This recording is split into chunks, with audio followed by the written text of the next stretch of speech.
Dose. My name is Robert. My pal Susan. We're going to do our final dose here on the half marathon. We're taking you through the end of the race, which we just did, and into the parks. The first part, which was great. We had to leave the parks because we had forgotten Dad's pills in the car, and getting from the parking lot to the park is a shuttle, the whole thing in and of itself. So we said this is a good time for a nap, lunch break, and we did that. Went back to the place. And then it was time to really address Mom and say, you know what, Mom, we're talking to you. We're not talking to your disease.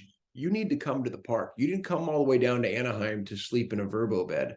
You came here to be part of this. And yeah, you weren't there for the end of the race. And, that's okay. We're not blaming you, but we're not letting you not go to Disneyland. You need to come. And I mean, it was not a small thing. And my sister, God bless her, is really good at being firm with my mom in a loving way and just saying, this is happening. If I have to physically move you, Paulette, I will.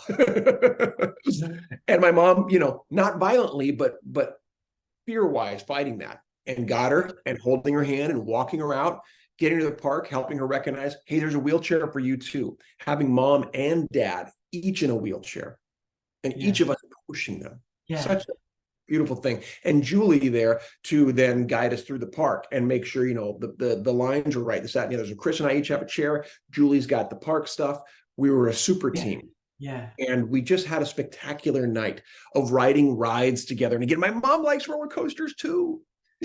And she got to go on them. And some of them are playful and fun, like the little Buzz Lightyear one where you're shooting. And she got to do that. That was fun.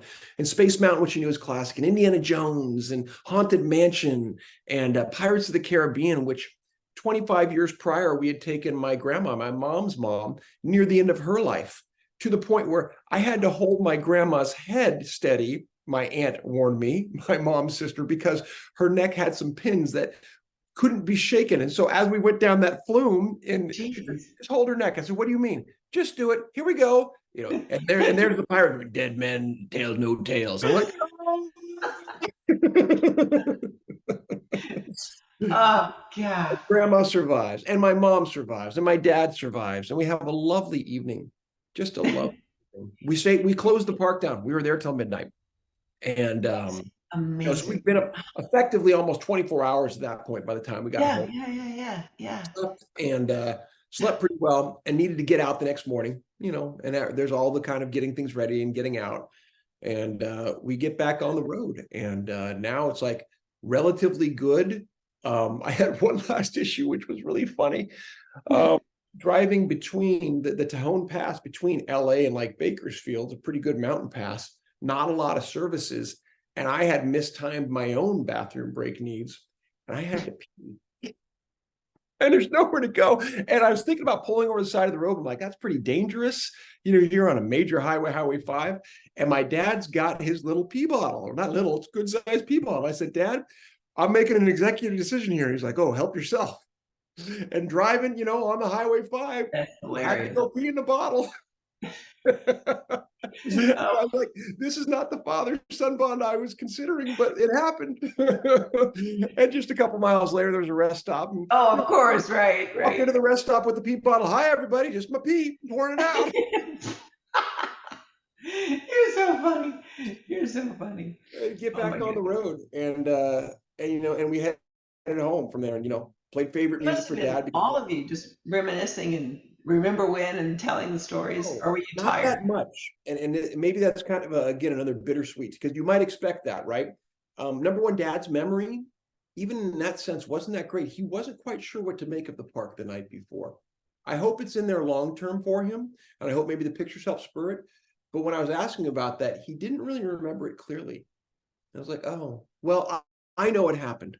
Yeah. And I've got pictures to prove it. And Mom was, she was there, but not completely there. So I had to kind of have that internal celebration and satisfaction of just knowing we did it, and play Dad's favorite music and have him tap his feet and sing along and go, this is enough, in the car. Back to their place is enough. Yes. And be very, proud of that. And I was, and I am, that we successfully navigated this whole weekend. And again, ending where we started, the race really was the easiest part. It really was.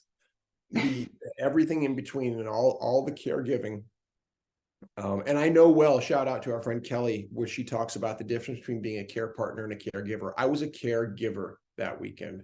That's different than being a care partner where you're helping someone who's pretty capable.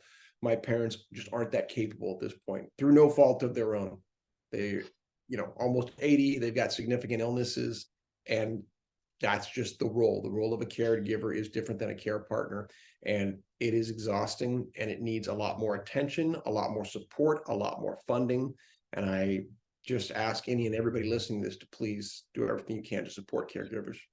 I think those parents of yours raised some pretty special kids because it's a big deal what you and Chris did and Julie across the board. I wonder if your blog, which is so much fun the way you wrote it, maybe you could find a home in a geriatric magazine or some place that could help bring awareness to the caregiver of the world.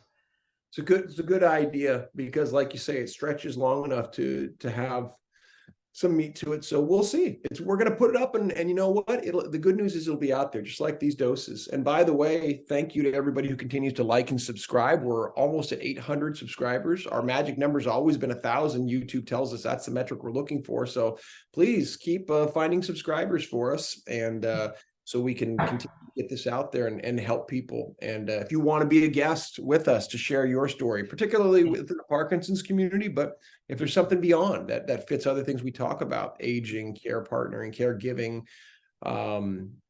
any of those things, we'd love to have you. You say, Parker? Maybe one final question. Does Cochrane mean kid at heart? It's a Scottish name, so I don't know. But perhaps there's something in there. We'll see. We'll see you guys on the next dose.